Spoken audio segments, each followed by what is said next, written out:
This episode is sponsored by Repos Production.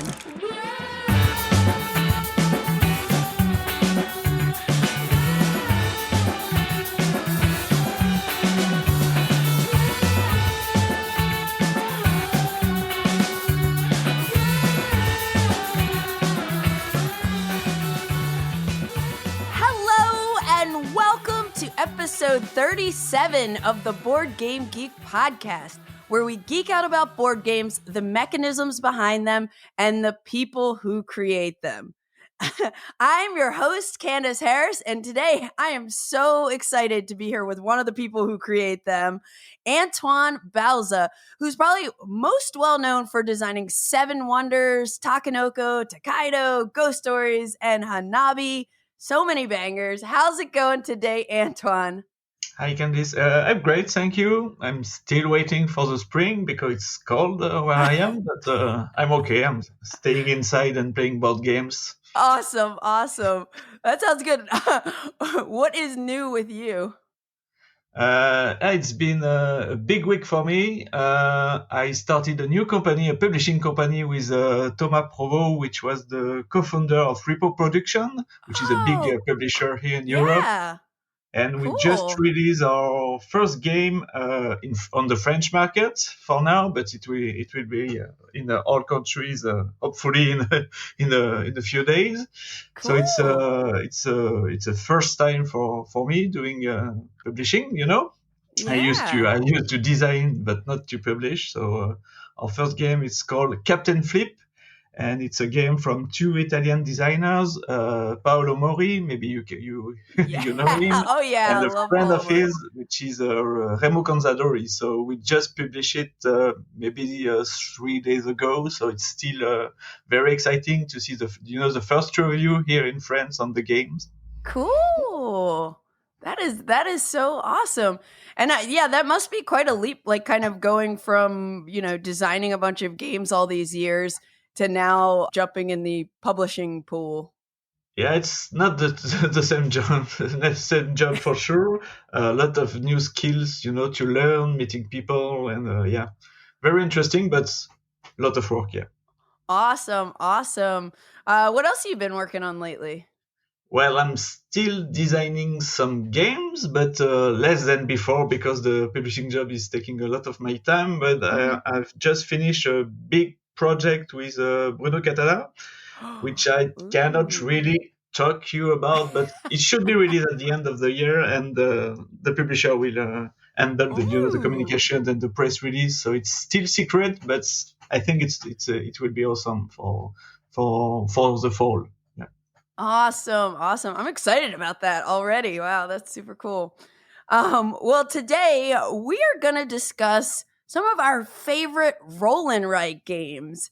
And personally, I'm not the biggest fan of roll and writes, but I think part of my excitement for doing this episode with you is, well, you picked the topic number one, so Yes. I'm assuming you like roll and writes, and I'm always trying to find some gems, I'm like, which one haven't I tried that maybe I will really like, and that'll, I don't dislike them. I just never I'm not just someone that's super excited about them when someone's like, let's break out a roll and write. But even just thinking about games for this list, I was like, okay, there are a few that I do enjoy quite a bit. It would be interesting because I really love those roll and write games. I love simple and fast games, so it's perfect for me. Yeah. Well, that totally makes sense then. But before we start talking about roll and write games that we enjoy, I'd love to hear what you've been playing lately, Antoine. So let's jump into fresh plays.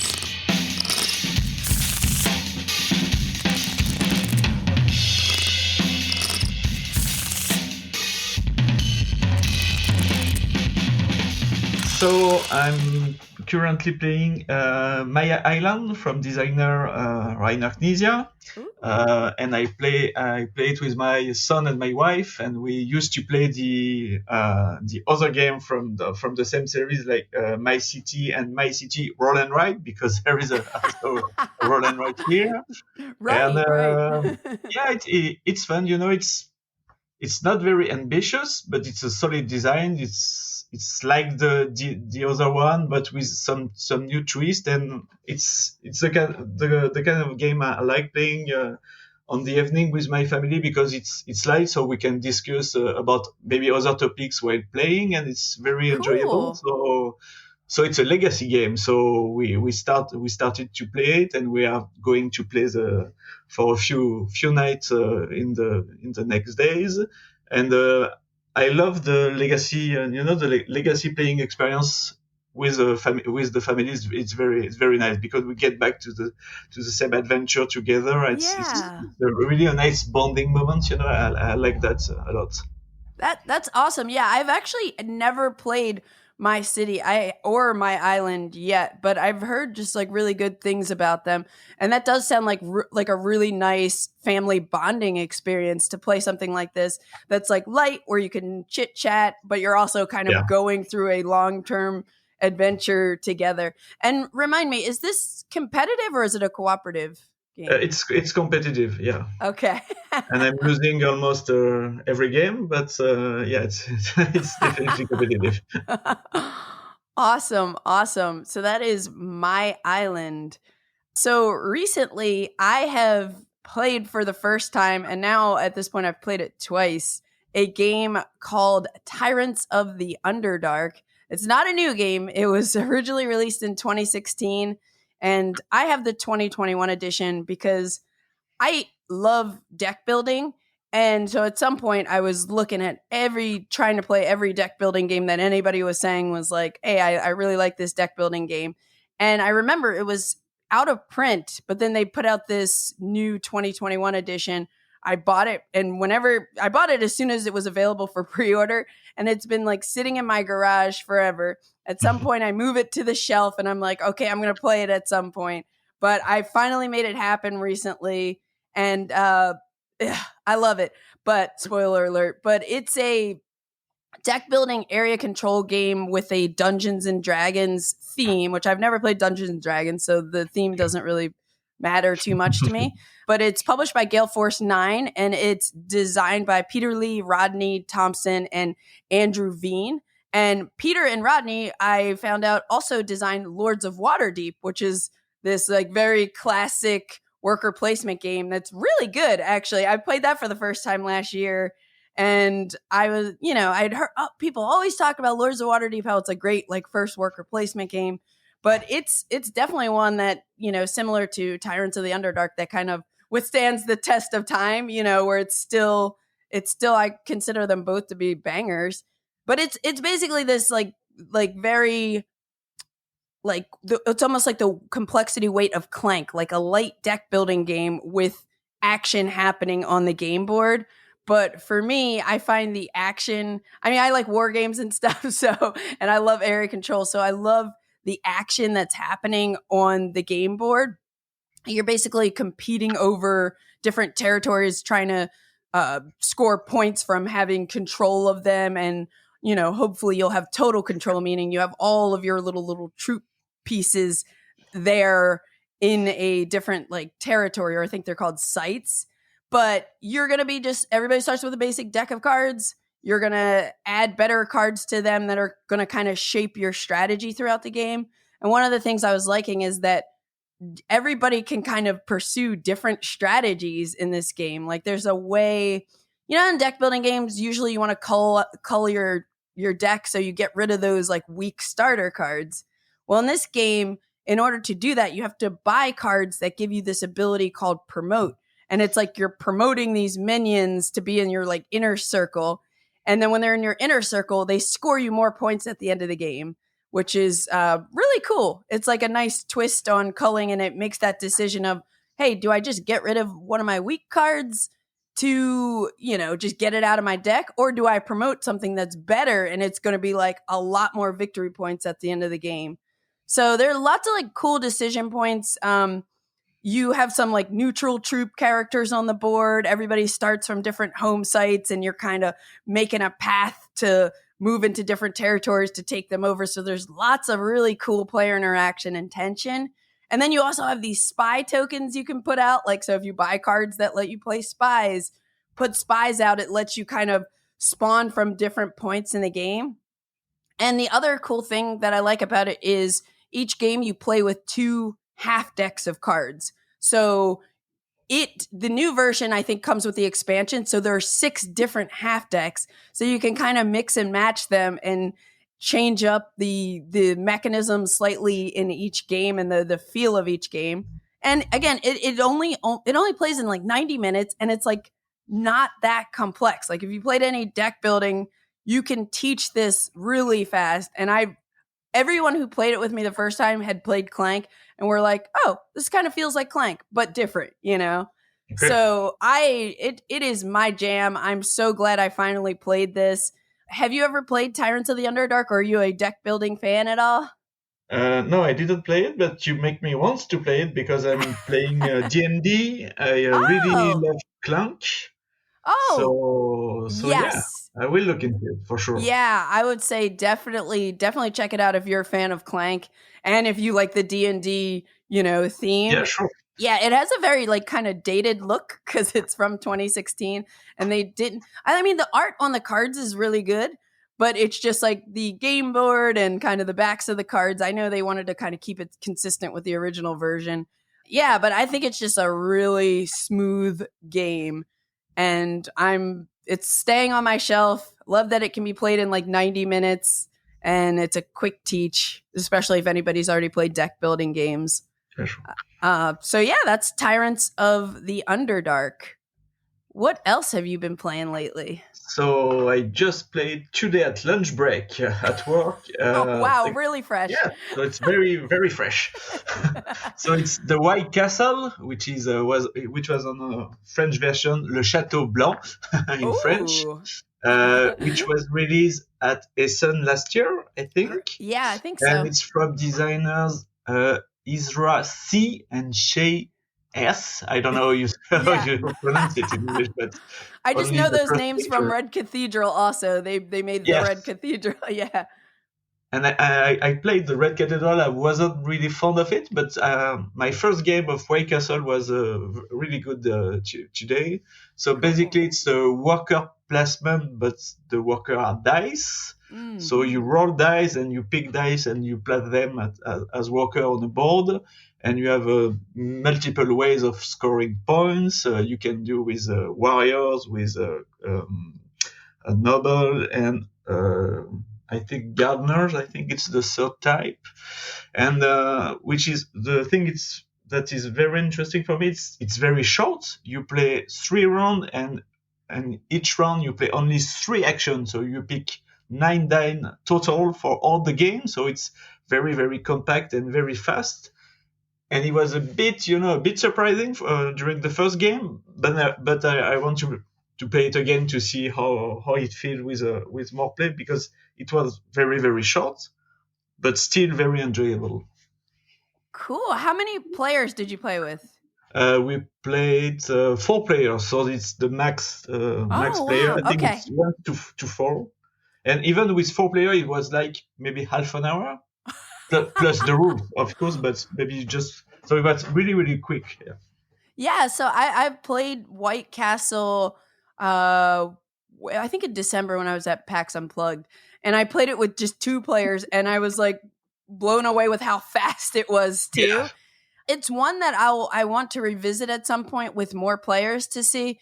I really appreciate the number one, how kind of small that box is for what you're getting. Like full of gorgeous components, everything in wood and everything in a very, very compact box. Yeah, really, really nice production. So when I initially played the Red Cathedral, I loved it because I think, again, in a similar fashion, like that game played, it wasn't 30 minutes, but it was like an hour and 20 minutes or something. And I'm like, oh, this is like a cool, like medium weight game that has some like really interesting mechanisms for something that can be played in this short window of time.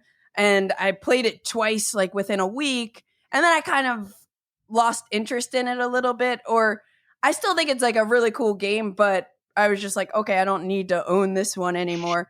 And like when I played the White Castle, I thought it was good and I liked the production of it, but, I'll have to revisit it at some point with more players. But that's cool because I feel like there are a lot of people who are really, really digging this one. Yeah. And as it's very short, you can play a few games. It's not a big deal too. Yeah, that's awesome. That you're like, I just played this at lunch today.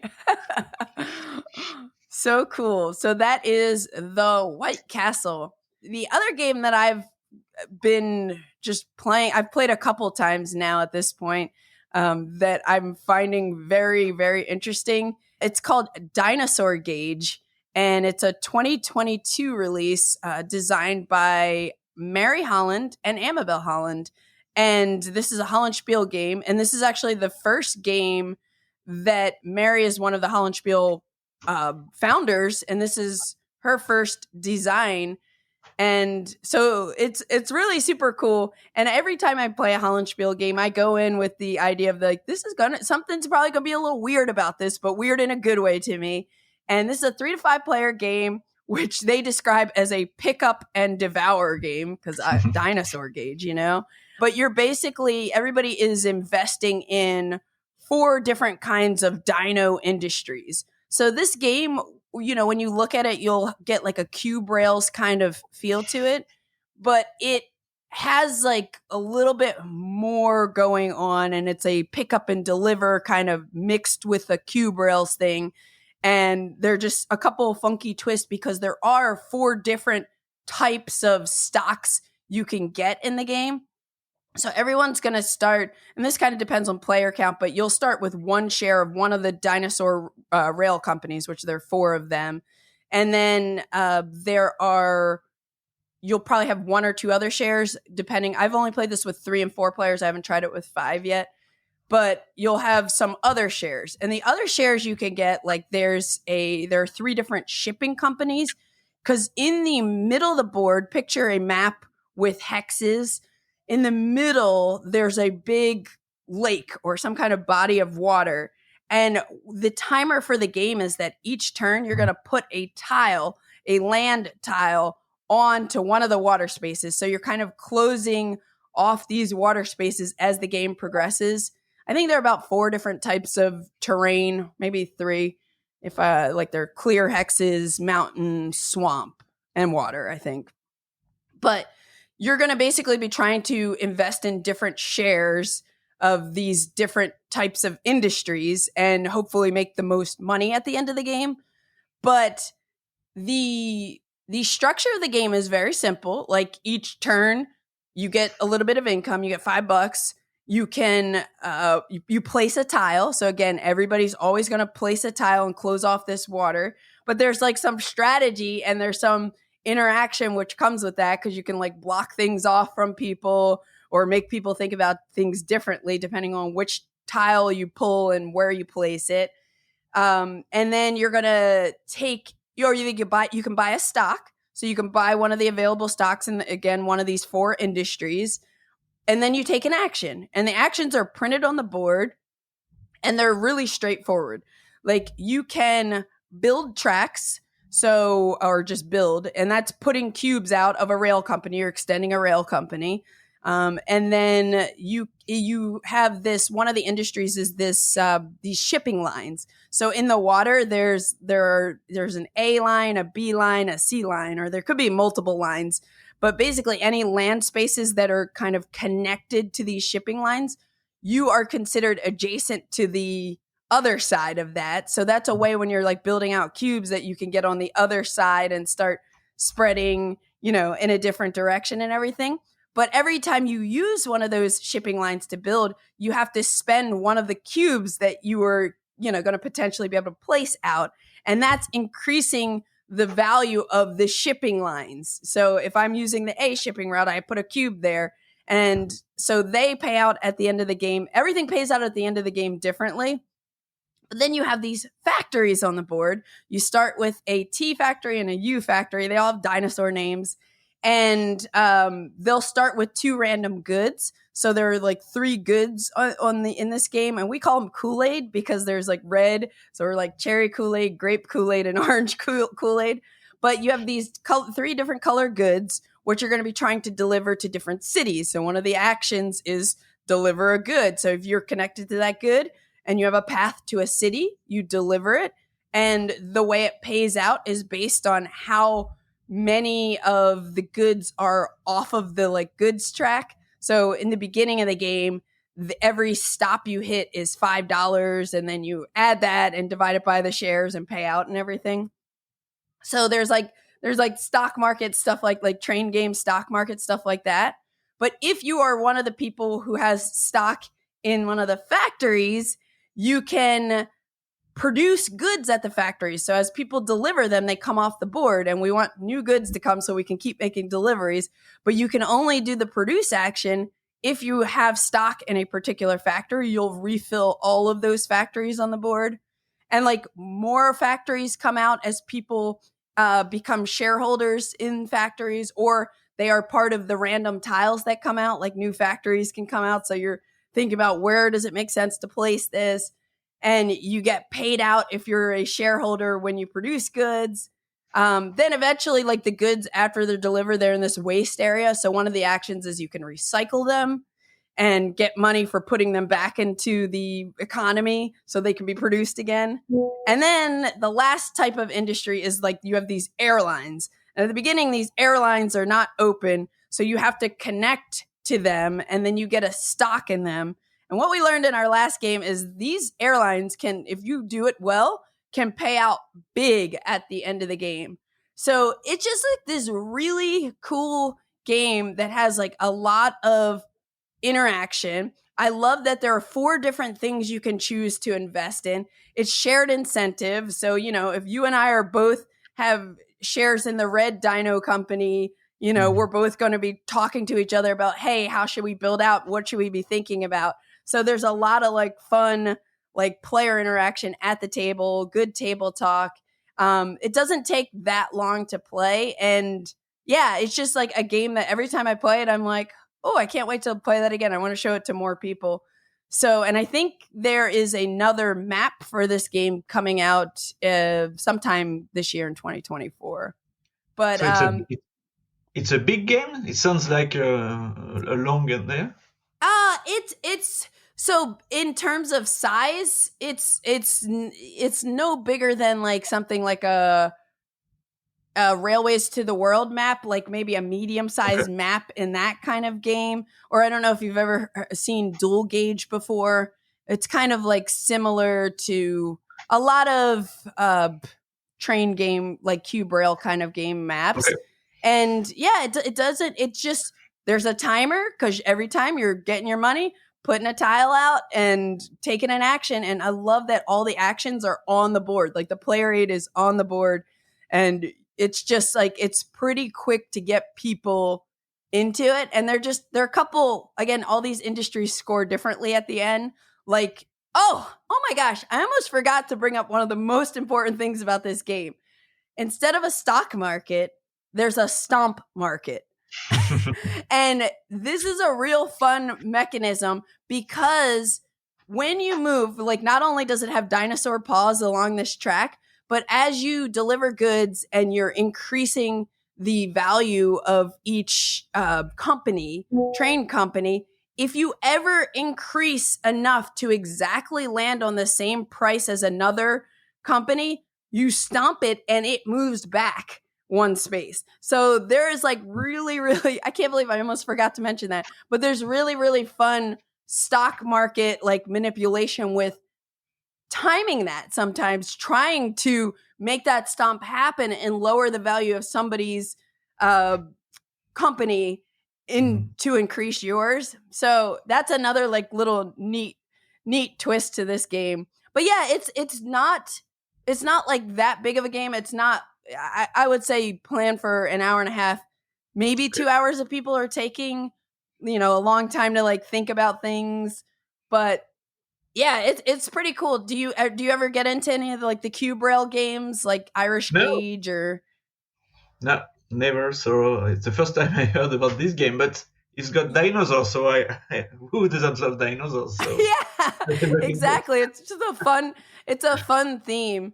Yeah, and I don't know how many people. I mean, I think there's like Holland Spiele probably has a fan base of people who are always like buying any Hollandspiel games that comes out.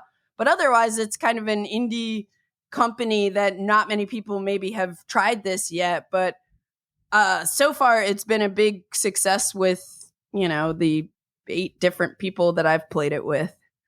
So, and like some of these people are like, again, like me, who have played it and we're like, let's play it again. Let's play it again. So yeah, so that's Dinosaur Gauge. Definitely worth checking out. Let's get into our Roll and Write chat, shall we? And now a word from our sponsor. Confess, you're hooked on Seven Wonders Architects too, right? Are you racking up game after game at home and on Board Game Arena? Have you turned friends, family, and even the board game averse into fans of this accessible version of Seven Wonders? Well, it's time to level up your experience with the new expansion from Antoine Bauza, Seven Wonders Architects Medals. This expansion spices up your gaming sessions with shared objectives among players that will bring a fun twist to your matches. With Seven Wonders Architects Medals, building a wonder is just the beginning.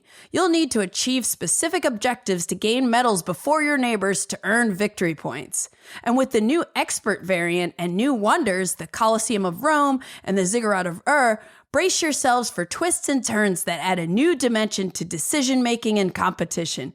Don't miss this historic moment. It's time to unleash your strategic prowess and make your mark in the era of great construction. On your mark, get set, build. Seven Wonders Architects Medals is available now.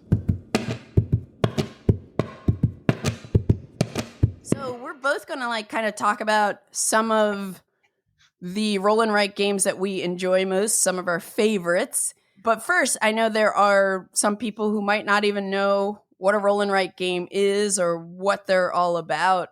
So, I don't know, do you want to give your thoughts on it first, Antoine? Yeah, sure. Usually you roll a bunch of dice and you have a piece of paper, and each player has to grab a pen, and depending on the dice, you have to make marks on your paper. So basically it's like Yahtzee. Everybody maybe know Yahtzee. So it's all those games are sons of Yahtzee basically. So you roll dice, you have a piece of paper, and you try to make points by crossing squares or any shapes depending on the game.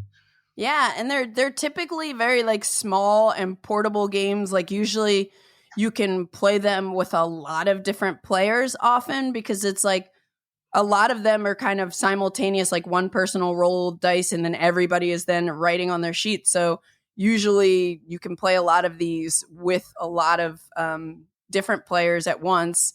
They don't take long. Yeah. They're usually just like you explained with explaining what they're all about. They're pretty simple for the most part. You usually can play them solo. They make good solo games because they're kind of puzzly often.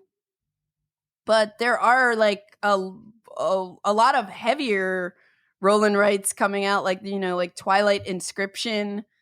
I have not tried it. I love Twilight Imperium, but this one, that one kind of breaks the normal rules of, hey, this is a short, small game, because it's that one is bigger. I think it takes about 2 hours to play, so it's a different kind of experience. I like to bring one to the restaurant when you are waiting for your order. So small ones, but maybe not Twilight Inscription. So a good time is not time to play it at the restaurants. But I travel a lot, so usually I like to pack 1 or 2 in my luggage, because usually the rules are very simple, so you can explain it to people who are not used to play a lot of board games.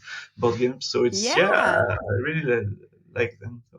Yeah, and you're kind of selling me on these even more, because that is a great point of how it's something really easy to just travel with, break it out on the airplane, break it out on a train, or when you're waiting for your meal to come out at a restaurant. Yeah, sure. It's a nice, fun activity. So that's why I'm going to be on the lookout for what is my new next favorite Roll and Write game. And then there have been some innovations on this genre, we have flip and write games, and that's a very popular thing too. I think I might have played Welcome 2 before I even played an actual roll and write before. I think I might have. Interesting. Yeah. It's kind of wild that it turned out like that. But like flip and write, it just kind of, instead of rolling dice, you have a deck of cards usually, and you flip a card over and then you mark something down on your sheet. And then have you played Next Station London yet? Yeah, I really like Next Station London. I think it was nominated for a few awards last year. So it's a really strong design. It's Matthew Dunstan, I think. Yeah. Alone? Yeah. I'm not sure. It's Matthew Dunstan. I don't remember. Yeah. I don't remember, but yeah, that one I thought was pretty neat because you have like, you're doing route building, but you have 4 different colored pencils. Yes. And like, you know, after round 1, you pass the pencils around. So maybe round 1, I'm writing with green. Round 2, I'm writing a route with purple. And, you know, you're trying to score things, but I thought that was pretty neat. Yeah, each color is one of your subway lines. So yes, the theme is working great with the mechanism, which I like. And yeah, it's a really solid design. Have you ever played Hadrian's Wall? No, I didn't play this one. Okay, that's another. I think it would be considered a flip and write if I recall, because you have a deck of cards, but that's like a heavier, kind of bigger game that I enjoyed. But it wasn't, after I played it, I wasn't like, oh, I can't wait to play this again. But I thought it was fun when I played it. But anyway, let's jump into our list, shall we? Sure. Mine aren't in a particular order where number 1 is my favorite per se. But I think it's one of my favorites. I think it's one that I don't know that a lot of people know when I bring it up.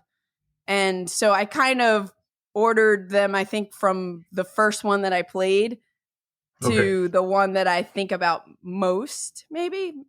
Who knows? So my order is a little random, is what I'm saying. Yeah, I think mine's too. So I wasn't sure if I have to hold them. Yeah, no.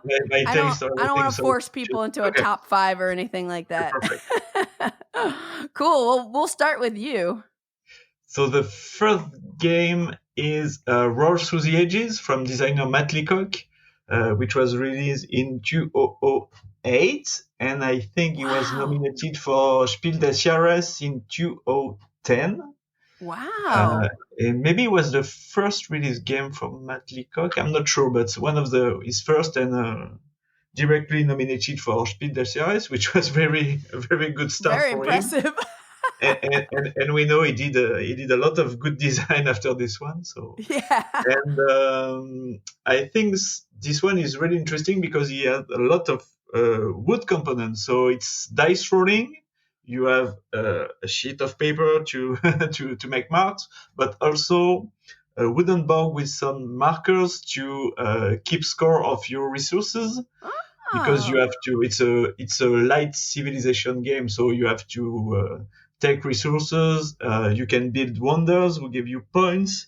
And you have to avoid disasters because on the dice there is one bad side of the dice which triggers disaster for you or for the opponent.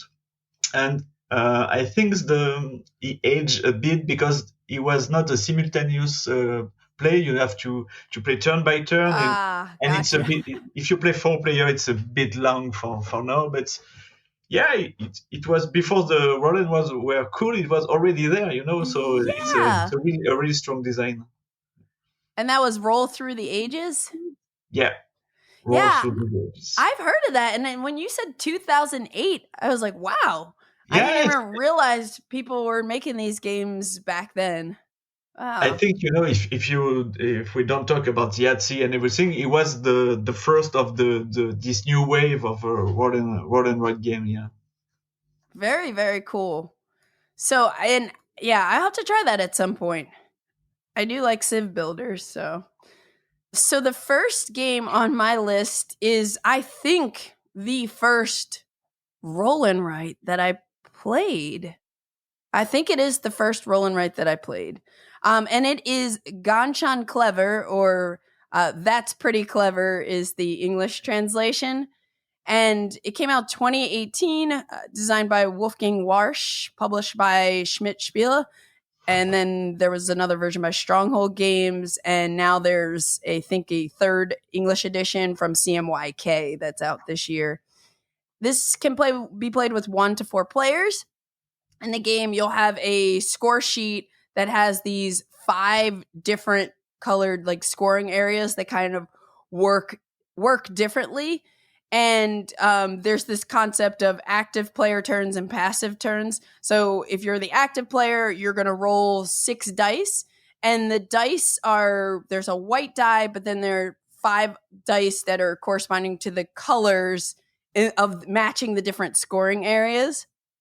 So during the game, you'll be able to make during your turn, you'll be able to make up to 3 rolls. And each time you're going to take a die. So if you're the active player, you'll end up taking 3 dice on your turn. But each time you take a die, all of the other dice that you rolled that are lower valued, you have to put on this silver tray. And your opponents are going to get to mark something on their sheet based on that. And it's also kind of limiting your options for when you do one of your rerolls. So when you're picking your dice, you're often not picking the highest number, because then you're giving your opponents a lot more options. But like the different scoring areas are really cool. Like one is you always have to put a certain number, a particular number, or something that's greater than a number, or, you have to like kind of meet these requirements. But the cool thing is there are so many combo opportunities. Like, I mark this one box on the yellow scoring section, and because I completed this row, now I get a blue number that I can fill in. And then I fill in the blue number, and it lets me do this, which gave me an orange number. And so you could do all this, like these scoring chains, which is like really, really satisfying. And I might have played this game the most out of any of the games that I'm going to bring up. And I really liked it. And I eventually got the second one, and I think there's a third one out maybe, or maybe there's like a deluxe version. Like they just kind of keep expanding on this one. But yeah, it's called That's Pretty Clever. I enjoyed it a lot. And yeah, I just think those combos are satisfying. Have you gotten into that one? I played this one a few times ago, but it's weird because I'm not fond of the chain of scoring you were talking about. Yeah, because it's like a bit messy and chaotic for me. So it's not in my list, which is good. So we can talk about different roll and write. But yeah, I played it, and I'm fond. I think the designer, which is Wolfgang Warsch, is a really brilliant designer with a lot of very, very good games. And he can make, heavy games and just small and very clever roll and roll games, which is really impressive. Yeah. Yep. So that's pretty clever. What's the next game on your list, Antoine? So the next one is maybe still my all-time favorite, and one of the first is Qwixx, from designer Stefan Bendorf. Okay, never played it. Oh, you never played? Oh, you have to play it. And I think if you don't count the Roll Through the Ages from Matt Leacock, I think Qwixx was the first who opened the fashion about roll and write, Gotcha. He was released in 2012, and he was nominated for Spiel des Jahres the same year as Hanabi was nominated, and that's where I played it with the designer at the ceremony, and I think it's really a million seller or everything, because it's still selling a lot, and it's very, very simple. You can play, I think it's 2 to 4 player, maybe 5, I'm not sure. Mm-hmm. You have 4 dice, 2 white and 4 of different colors, and the active player throw the dice, and then you have a little sheet of paper with 4 rows, one of each of the color of the dice, and you have to make just crosses, Yep. But you have to go on the 2 first line. You have to go from the small numbers to the highest numbers, and on the 2 other rows you have to start with the higher numbers. So you take 2 dice, so it's 12 is the best, and you have to go down. And it's really, really clever because you are allowed to miss some spots. You can go along the row, but you want to make as much as marks you can do on a row. So it's very simple and very, very clever. And yeah, it was the first without Qwixx. We won't have those roll and write everywhere That's so today. So cool. it's a really good game. Qwixx. It's Qwixx 2 times, I think. Okay. I've seen it before, yeah, but I've just never tried it. I'll have to try it. Yeah, it's very, very small. You just have a bunch of papers and 6 dice in the box, so it's a very you can bring it everywhere. So maybe I played more than 100 times, I think. Wow. Okay. And I still use it, to introduce board games to players who are not used to play, because yeah, it's similar from Yahtzee, but you will see there is a twist and a very clever one. So usually it's doing a great job for people who are not used to play games. Yeah. Awesome. I will check that out. Yeah, I'll check that out.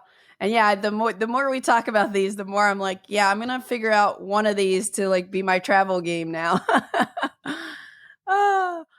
So the next game on my list is the roll and write game I think that I've played the most recently.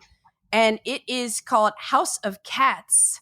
I want to say, I think it just came out last year at Essen in 2023. And this is designed by William Attia, who's the designer of Kalis, and Christian Amundsen Osby, who designed Revive and Escape the Curse of the Temple, and I think Santa Maria, one of the designers of Santa Maria. And it's published by Aporta Games. Plays with 1 to 6 players. We played this game with, I think, like 10 people around the table. So, it's one of those that if you have pencils, I think you can really play with more people.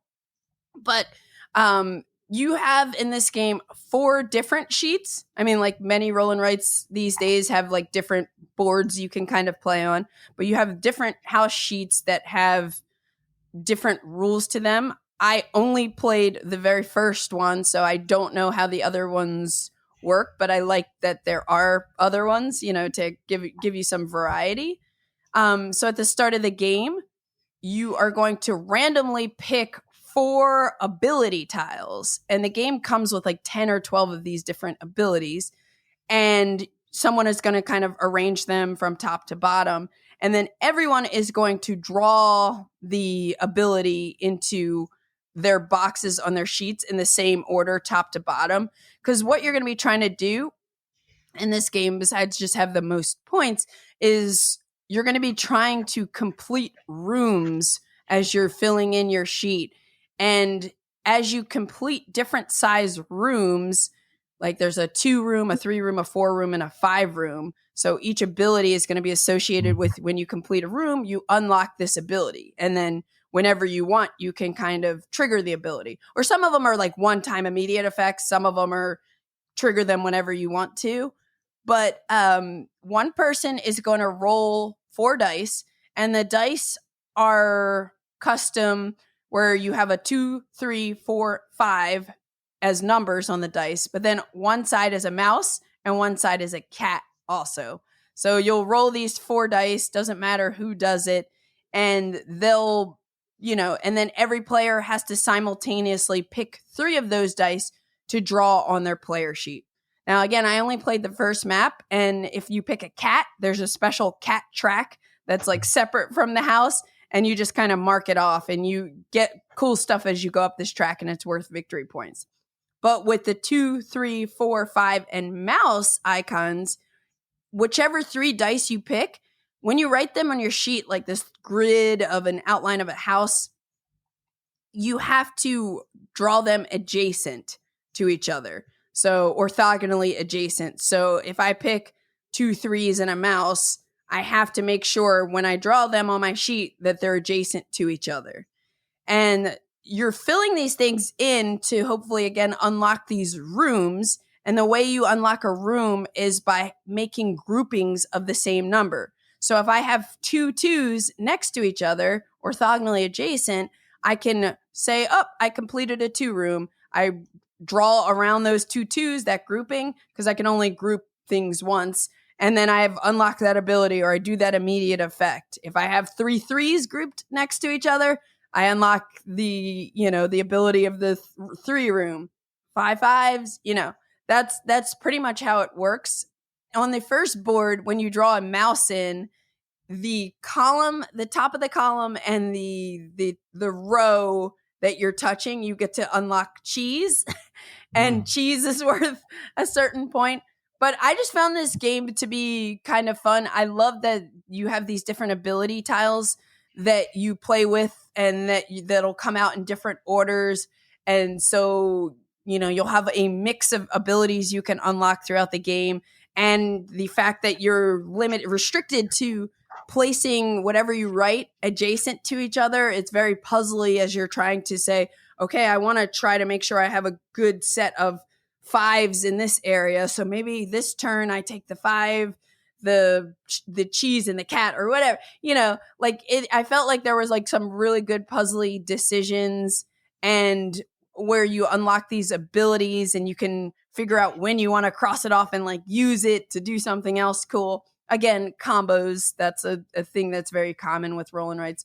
But yeah, this was a game that I thought about after I played it. I was like, I think I would buy this, and I want to kind of play it more. And I also thought it'd be a good gift for a lot of people, because I know a lot of cat lovers. Yeah, sure. Yeah, but I think I haven't been able to find a copy of it, so maybe it'll be more available later this year, because it just came out at Essen. And also, I was like really surprised to find out that it was like the designer of Caelus, Yeah, sure. I didn't know he was still designing game. In fact, so it's interesting. Right. Yeah. So, I'm presuming that you haven't tried this one yet. No, first time I heard of it. Yeah. It doesn't seem like many people have heard of this one yet, but it might be right up your alley. Yeah, sure. I love cats, so. Yeah, there you go. Dinosaur and then cats. Yeah. So this one is called House of Cats. What is your next game on your list? So my next one is called Super Skill Pinball Forcade. So wait, let me pause you right there for a second, Antoine, because I'm just like scrolling down my list. I have this as my next game also. Interesting. That's so funny that we synced up on the game and where it is on our list. But I'll let you kick it off. I think it's not the most famous of roll and write, so it's interesting. But I love pinball, so I love roll and write and pinball. So when it came out, I just I bought it right on the spot, and it's a nice game. So it was the first box, because I think there are maybe 2 or 3. There's one called like Ramp It Up that added new pinball machines, and then there's a Star Trek one. Yeah, too. I know there is a Star Trek. I've only tried the first one. Yeah, me too. Which already have, I think, 4 different pinball in the first box. Yes. I think, if I remember well.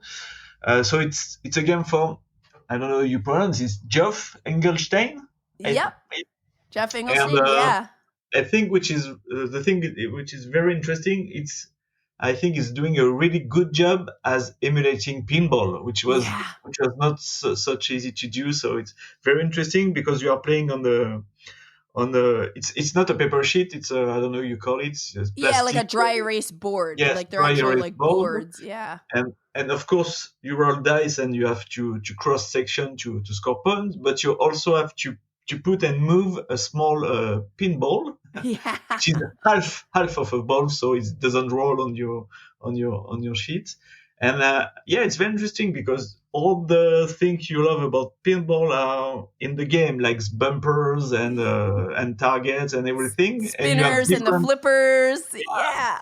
I think it's a really, really interesting design. The downside is I think it's a bit long for those kind of games. So usually we just play 2 balls and not 3 balls, which I think the designer wants to keep the 3 balls of the pinball, but I think it's long. So we only play it with 2 balls. And of course you can activate multi-ball, which is very interesting. So you had new half balls on your board and trying to make a lot of points. So it's very original and very very interesting roll and write. Yeah, and so the theme hooked me in, because it's just like pinball. That's so like such a fun theme, and the art and the components, like you're saying, the fact that you have this half ball that you're moving around on your board and you're marking stuff to activate different things. And then you can even like, you bump the table a little bit. Like there's a mechanism for like nudging in the game. And yeah, so there's in the base game or the original game, there are 4 different tables. There's one, the intro one, and they kind of vary in complexity and different things that are happening, which is really cool. There's a carnival one, like a cyberpunk one, a fantasy theme, like there's something with a dragon, and then there's a disco one.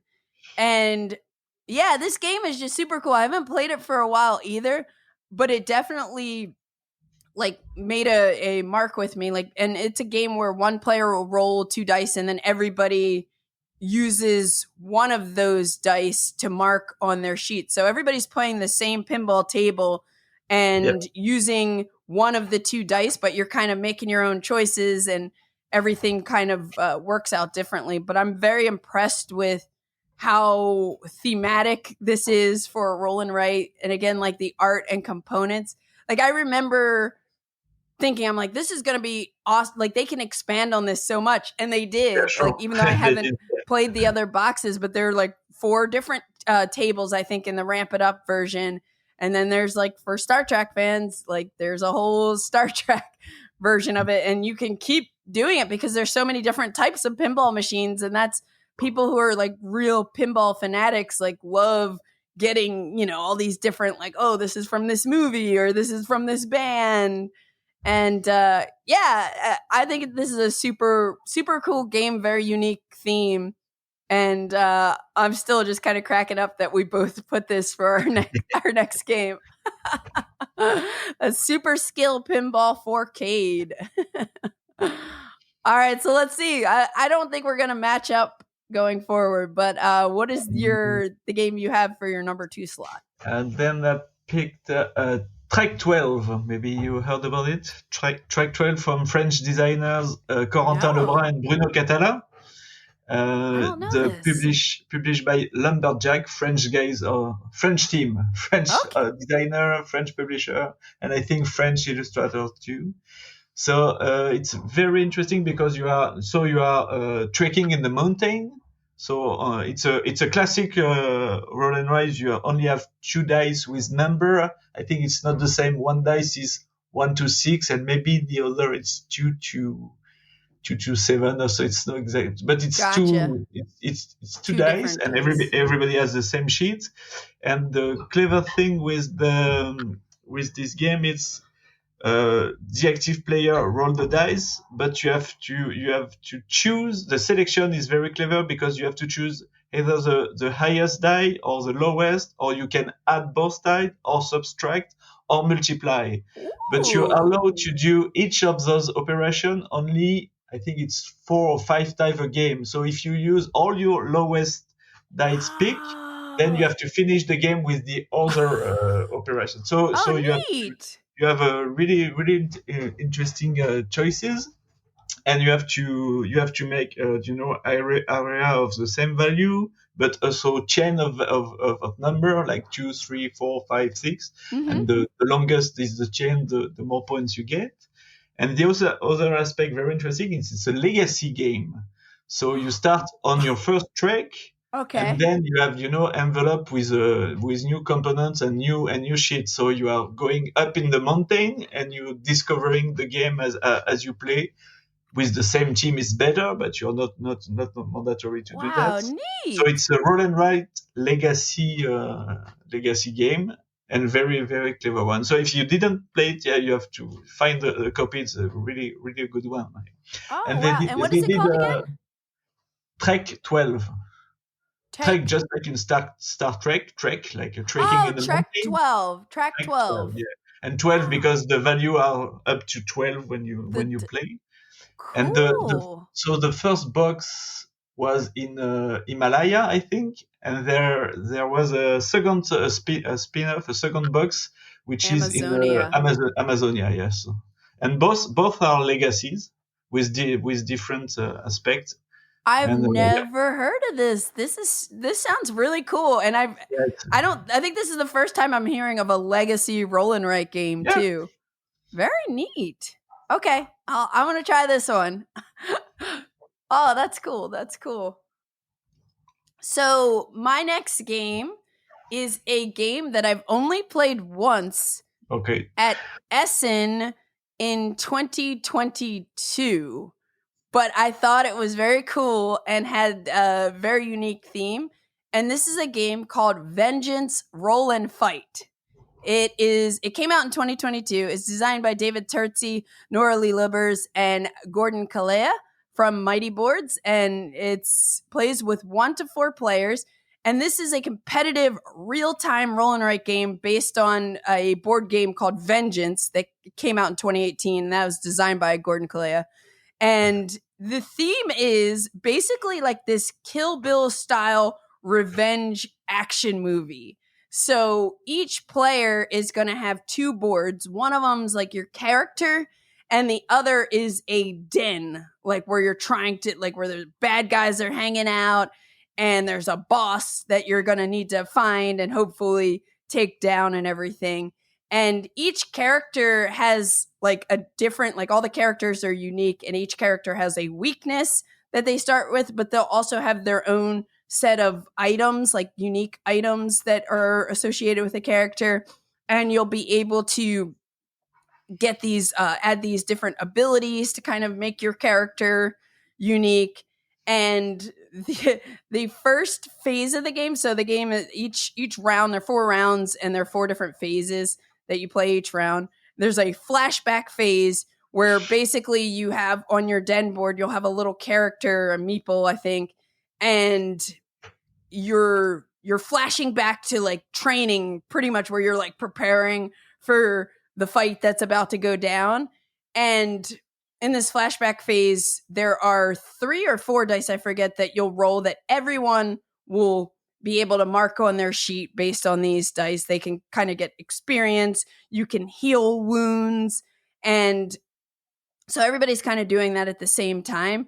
And then you start with a number of these dice where they're like, this is the main type of dice that you're going to have. They have like this like run kind of icon on it. Like there's a gun, there's a knife, and I think one side has 2 knives.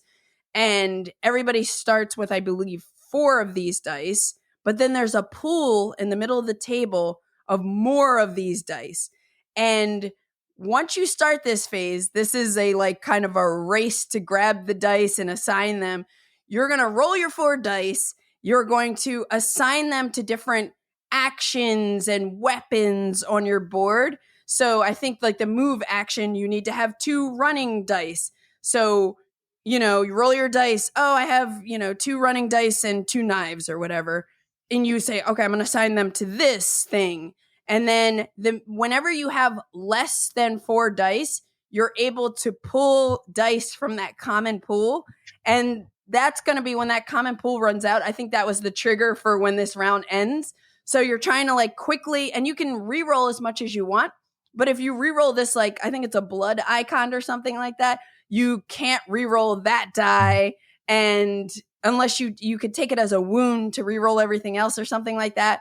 But it's just like this crazy phase of like rolling these dice and assigning them to things on your board.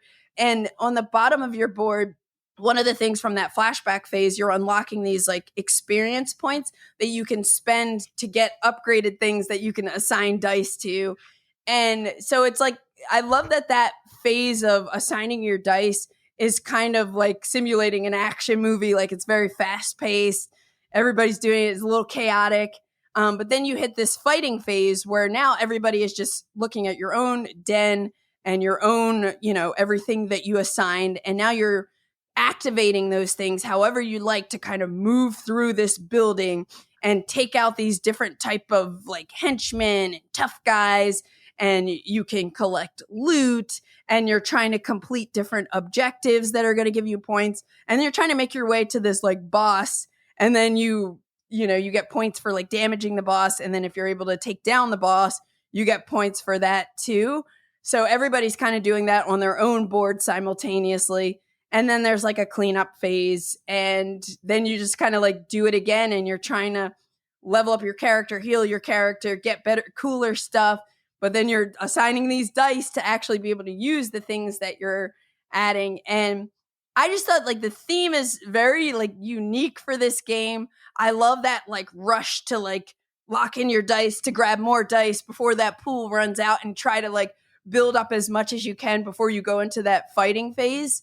And this game comes as like there are 2 boxes, like, and I think you can get any of them or you get them both and you can mix and match or play with 8 players, but it's 2 episodes and each episode comes with like different heroes, different bosses. The dens are like double-sided, so there's a lot of variability.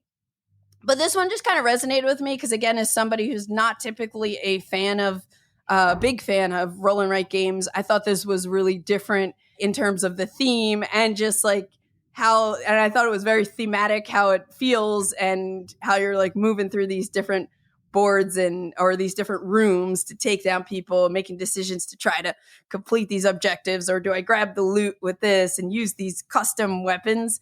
Yeah, so this one is called Vengeance Roll and Fight. Have you heard of this one? No, but I'm an action movies lover, so I will check it for sure. Oh, this might be right up your alley then. Yeah. All right, well, I guess we got one more to talk about.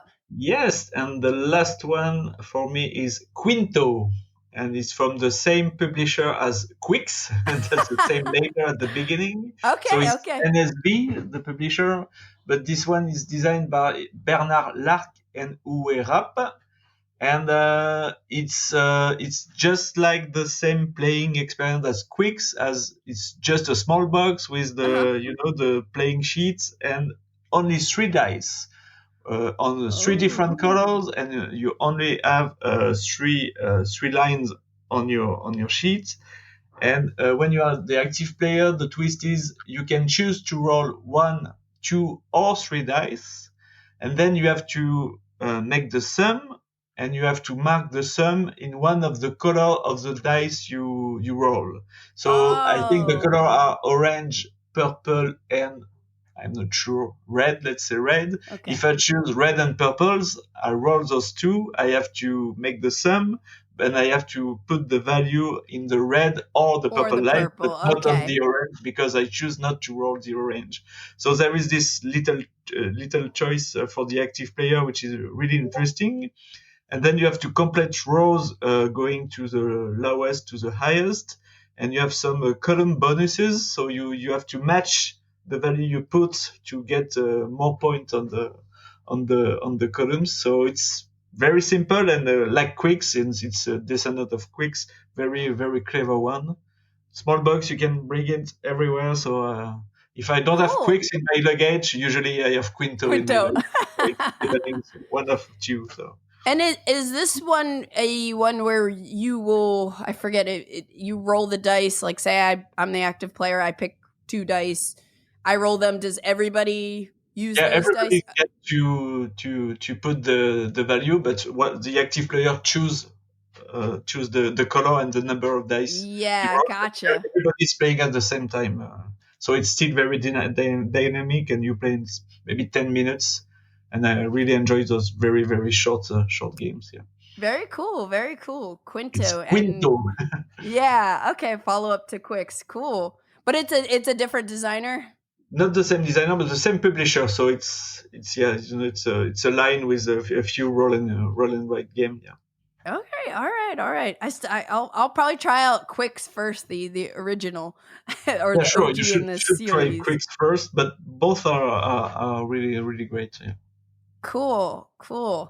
So the last game on my list is a game that I think I played for the first time in 2020 at Gamma Trade Show. Eric Martin showed this to me.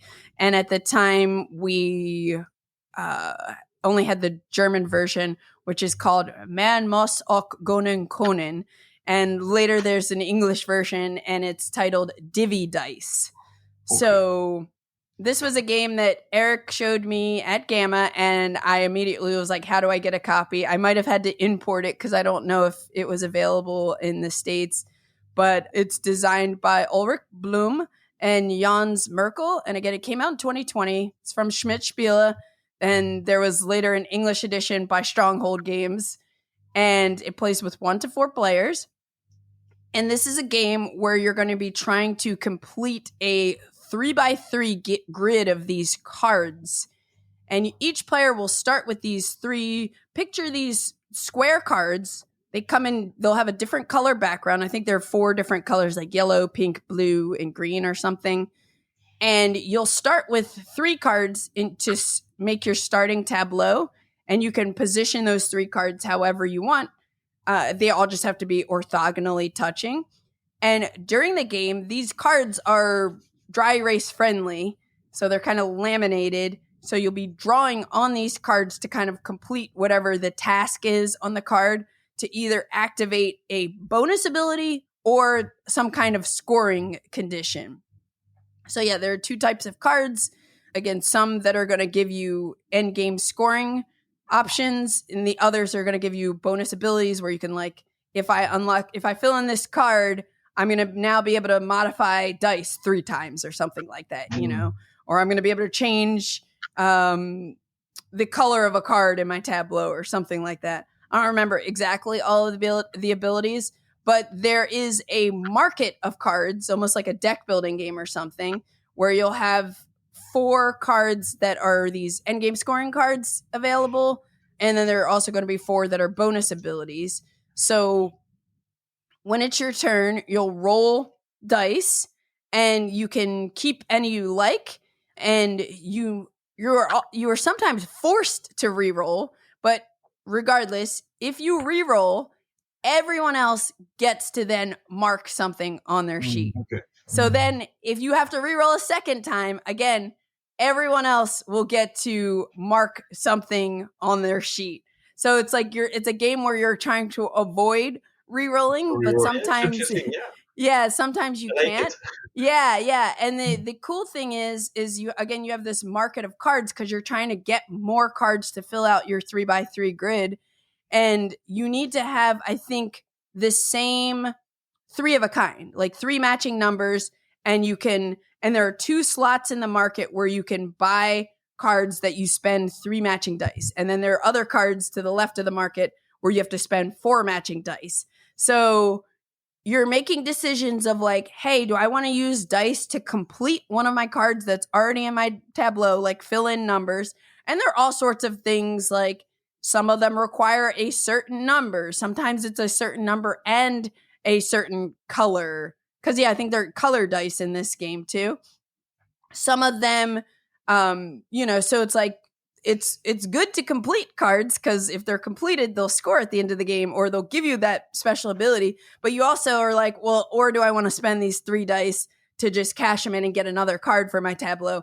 And that'll also, you're balancing that because when everyone else's turn, if they have to re-roll, you get to fill stuff in. So if you've already just have a tableau of everything's already filled in, you're going to miss out on opportunities. So there's like this balance of when to get more cards versus when to complete cards so that I have cool abilities. And the scoring cards are like things like, hey, if you have for each row that you have of all pink cards, get 10 points or whatever for each, row or column. Or sometimes it's like, hey, if you've just completed, like finished, activated 4 cards orthogonally or something, like around this card, you score points. So it's all about like positioning your cards well, which color cards you're getting and stuff like that. But yeah, I just always thought it was pretty neat because you have that choice of, instead of a game where you just have a sheet, everybody has the same sheet, you're kind of building your sheet and you can mix and match having cards that give you abilities versus cards that are going to score you points. And also the game box for this, it's a small game box, like similar size to probably a lot of roll and writes, but the game box is a dice tray. And I think, is it like, I think you put the dice that you're putting on it. I don't know. It was just like a clever production of how the game is packaged too. But yeah, this one has always kind of, I've been a fan of it since I first played it. I've introduced everybody I've played it with. They end up liking it a lot. I ended up giving it away to someone at some point who wasn't like a big gamer, but he really, liked it and needed something lighter for his collection. And just loves it. So, and I feel like I don't hear many people talking about this one, but I thought it had some neat things going on. So yeah, that's Divvy Dice. Yeah, Divvy. Yeah, like you're divvying up the dice. Divvy, yeah. Yeah, okay. Yeah. You might like this one because there's just some things that are a little different about it, but I quite liked it. I still at some point probably want to try Twilight Inscription because I like heavier games. I like Twilight Imperium, and I have heard good things about it. I just haven't gotten around to trying it yet. And then 2 other games I just wanted to quickly shout out that I want to play just based on hearing from some people that like really like them, and they also sound a little different. One is, have you ever played Fleet, the dice game? Flip the dice? Fleet. No. Fleet, like Fleet? A pirate. Yeah, FLEET. Okay.